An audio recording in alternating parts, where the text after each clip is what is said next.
Урматтуу жооп берип аткан мырзалар, айрыкча экинчи катарда отурган орун басарыңызбы? Улуу Толстойдун, улуу Достоевскийдин, Пушкиндин тилдери менен улуу манасты, мухитти жараткан кыргыз тилин экөөнүн мындай аталасын чыгарбаңызчы сиз. Артыңызда отурган киши.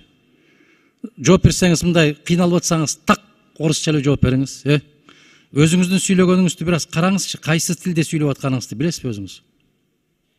А сизди көптөгөн кишилер карап отурат, студенттер карап отурат, окуучулар карап отурат. Отуруу, угуу мүмкүн эмес.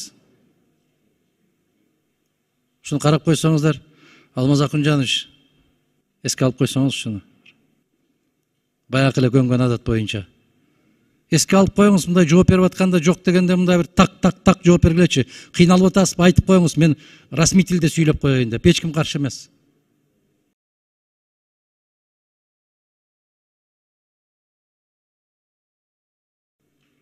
Уят болуп атабыз, өтө чоң уят маселе ушул.